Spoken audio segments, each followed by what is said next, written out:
Over 40,000 people have moved to San Mateo County in the last 2 years, and they're all concentrating into just 4 cities. As a real estate agent who has helped over 100 families annually for the last 10 years, here in San Mateo County specifically, I'm seeing a massive shift happening that most people aren't talking about. Let me show you exactly where everyone's moving and why these cities are exploding for growth this year. What if I told you that while San Francisco is seeing a decline in population and people moving out, 4 cities just 15 minutes south are experiencing record growth? The data is clear. We're seeing the biggest migration shift in the Bay Area's history. As someone who has sold more than $1.2 billion in real estate across these communities in San Mateo County, let me show you where everyone's moving to and why it matters this year. Let's start with South San Francisco, which is absolutely transforming before our eyes. I've been selling real estate here for the last 14 years, and I've never seen anything like what's happening right now. Let me just give you some real numbers. We're looking at over 20 million square feet of life sciences space either completed or in development. That's more than double of what we had just 5 years ago. Companies like Genentech aren't just staying, they're expanding massively. They're bringing thousands of high-paying jobs to the area, and that's driving huge demand for housing. There's also the new Kilroy Oyster Point development. This waterfront project is honestly a game changer for South San Francisco. We're talking about 2.5 million square feet of state-of-the-art office and lab space. Just phase 1 alone brought over 3,000 new jobs to the city. What's really exciting is that this is attracting young professionals who want to live close to where they work. Now here's something most people don't realize. South San Francisco isn't just about biotech anymore. The downtown area is getting a complete makeover. The city just approved a massive transit-oriented development right by the Caltrain station, and we're seeing new restaurants, cafes, local businesses opening up almost every month. Let's talk about location for a minute. You're literally 10 minutes from SFO. You have BART and Caltrain access, and you can also be downtown San Francisco in under 15 minutes without traffic. But here's the kicker. You're getting significantly more space for your money compared to San Francisco proper as a city. I'm talking about 20 to 30% more square footage for the same price. Talking about space, the housing market is fascinating right now. While single-family homes in places like Burlingame or San Mateo are pushing well over 2 million, you can still find great homes in South San Francisco under 1.5. And as I said, these aren't small homes. These are 3+ bedroom homes with over 1,200 square feet. But if I have to say something I adore about the city, it is the neighborhood diversity. You've got older, established areas with beautiful historic homes near Sign Hill, the newer developments near Oyster Point off of Sister Cities Boulevard called Terra Bay, and also everything in between. South San Francisco High School just completed a massive renovation as well, and they're expanding their STEM programs to align with the biotech opportunities in the area. The district is really focusing on preparing students for these high-paying local jobs. Something else that's really exciting is the city just approved plans for a new waterfront park and community center in Oyster Point. This will add even more amenities to the area. We're talking about walking trails, outdoor fitness equipment, community gathering spaces, and amazing bay views. Looking ahead to 2025, I'm seeing South San Francisco becoming even more desirable. We've got several new residential developments in the pipeline, more biotech companies moving in and developments, and continued improvements of public spaces and amenities and improvements to infrastructure. If you're thinking about moving here, now is actually a great time before prices continue to catch up with the rest of the peninsula. And here's an insider tip. Look at Winston Manor or Sarah Highlands up north of the city if you want the best value right now. It's a bit further from downtown, it might be a little bit colder, might be a little foggier, but you get more house for what your money could get. You'll definitely get more bang for your buck in terms of how much you'll spend. And it's just minutes away from new developments and also downtown South San Francisco. Now let's talk about Millbrae, and I've got a lot to tell you. This city is changing so much right now. Let me start with something most people don't realize. Local people might know that this city has the highest rated school district, specifically Mills High School. The high school consistently ranks in the top 1% of all of California public schools. I'm seeing more and more families move here specifically for the schools, especially from San Francisco, sometimes also people from the South Bay. But here's what makes Millbrae really special. You're getting this perfect combination of location and lifestyle. If you head to Millbrae's transit center, you've got BART, Caltrain, and you're really close to SFO. You can be in downtown San Francisco in 20 minutes or down to Silicon Valley in 25 minutes. It's literally the most connected city on the peninsula. The Gateway at Millbrae Station project is another thing completely transforming the area. We're looking at 400 new residential units, 150,000 square foot of office space, and tons of new retail coming in 2025.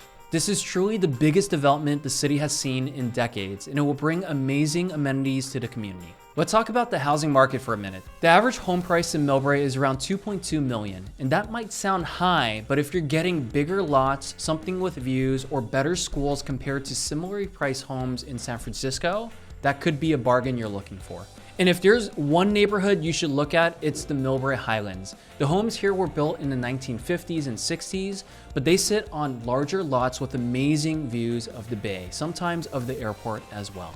The community vibe in Millbrae is something special as well. Every weekend, you'll find families at Central Park, kids playing outside in the newly renovated playground, also the newly renovated recreational center, and people enjoying weekly farmers markets in and around the city. Here's an insider tip about the city's neighborhoods. It's not just Millbrae Highlands that people are seeking to live in, but any neighborhood on the west side of El Camino is really desirable. Especially Mills Estate, it is the most desirable neighborhood in the city. It's on the western side of the city, and while the homes might need a little bit updating because they are also built in the 1960s and 70s, you're getting incredible bay views if you're further up the hill, or flatter lots with detached garages if you're closer to the El Camino. Plus, you're also just 5 minutes away from BART and Caltrain. Now, I have to be honest with you, inventory is a big challenge in Millbrae, especially with schools attracting many families wanting to live here. When homes hit the market here, they move incredibly fast. I'm talking about an average days on market of 8 days or faster during the spring market. And I can tell you in 2025, the city will continue to be even more competitive. We've got the Gateway project finishing up, new retail and restaurants coming in, and the school district is adding more STEM programs. If you're thinking about making a move here, my advice would be to start by looking sooner rather than later and understanding the different neighborhoods in the city. But before we go any further, I want you to tell me in the comments below whether there's any restaurant that you're dying to try in the city. Also, make sure you hit that subscribe button to get brand new videos with everything you need to know about living in San Mateo County. Next up is Burlingame, and let me tell you, this city keeps getting better every year. I've been selling homes here for over a decade, and I've never seen it more vibrant than what it is today. Let me show you why this city is potentially one of the most desirable cities here in the peninsula. It starts with Burlingame Avenue, where you can feel the energy. This shopping district rivals anything you'll find in San Francisco. We're talking about shops like Anthropologie, Lululemon, Apple, and many more. There's also amazing restaurants like El Fornile and Rise Woodfire Pizza, and a classic small town charm you just can't find anywhere else, especially harder to find in the peninsula. The schools here are also absolutely incredible, with Burlingame High School consistently ranking top 3% of all California schools. What's really impressive is their college acceptance rate, with over 95% of graduates going to four-year colleges. Let me show you what's happening on the Bayfront. It's mind-blowing. Did you know that Meta just moved to Burlingame Point, especially their Oculus department? This area just received about 800,000 square feet of brand new office space, and they are not alone. More tech companies are eyeing this area because it's so perfectly located between San Francisco and Silicon Valley. The housing market is also something to look at. The average price is around $3.1 million, and yes, that's high, but here's why people are willing to pay. You're getting incredible value.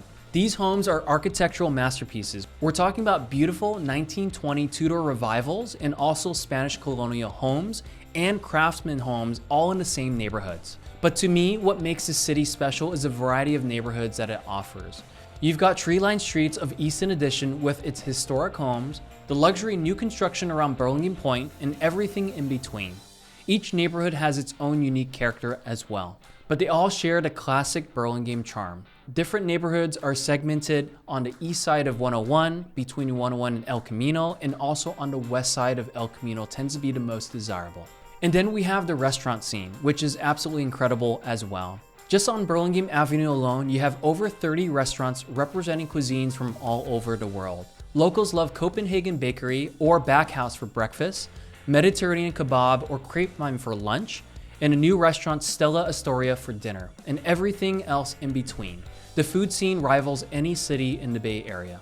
Let's talk about the convenience for a minute. You're 20 minutes from San Francisco, 25 minutes from Silicon Valley, and a 5-minute drive from San Francisco International Airport. The Burlingame Caltrain station is beautiful as well, and it also acts as a museum. It's actually a historic landmark built in 1894, plus you're close to Highway 101 without having to deal with the noise. Looking ahead in 2025, there are some really exciting developments coming. The city just approved plans for several new luxury condos near the bayfront, and there's a massive renovation plan for Washington Park as well. They're also expanding downtown areas with more pedestrian-friendly spaces and outdoor dining spaces, including a town hall. Now, I'll be honest with you, getting into Burlingame isn't easy, especially with home prices being so high. Homes here typically also sell in less than 2 weeks, if not 1 week, and often with multiple offers that are non-contingent. And here's my insider tip. You'll want to expand your search to look throughout the whole city. There's a lot of value in different neighborhoods.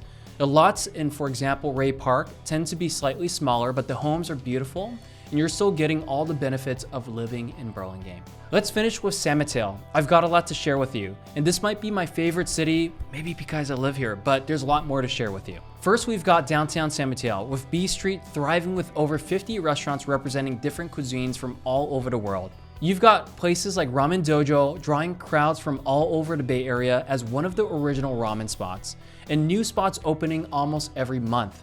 The food scene is absolutely incredible, and people actually visit San Mateo just to come to downtown. And there's also a lot of neighborhood options. For example, the Baywood area is where you'll find some of the most beautiful historic homes. If you're looking for something newer, the Bay Meadows area is brand new and also has newer amenities. But drive 5 minutes down to Bay Meadows and you're in this amazing modern community with brand new construction.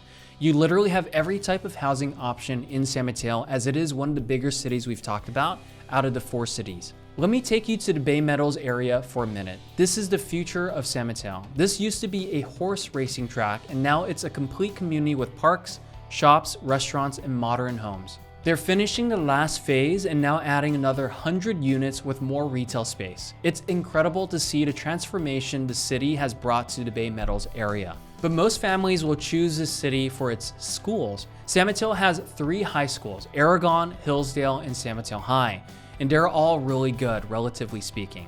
You'll want to make sure to use the school locator and plug in the address that you potentially could be looking at to know exactly which high school your kids might go to.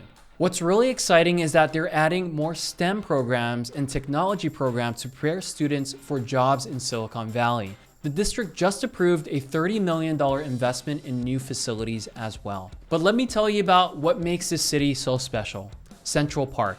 The Japanese tea garden here is one of the few in the entire Bay Area. Additionally, the city just approved a massive renovation project that's going to add more community spaces, update the playground, and expand the event areas. It's going to be an amazing 2025 to see this all done. Talking about developments, one of the most exciting developments happening right now is along El Camino Real. The city just approved several mixed-use projects that are going to add hundreds of new housing units and retail spaces.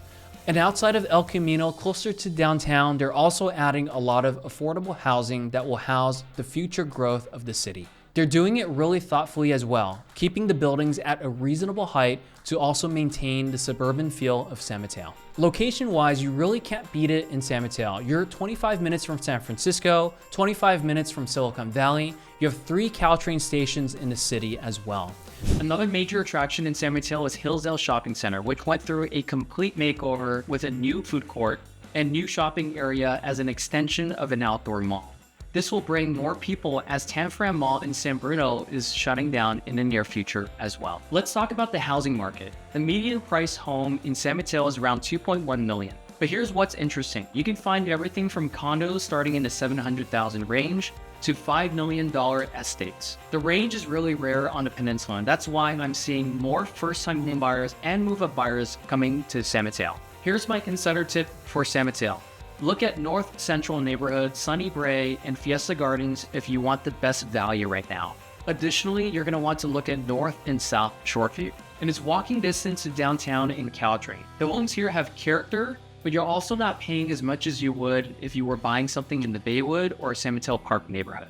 Looking ahead in 2025, San Mateo is positioned to become even more desirable.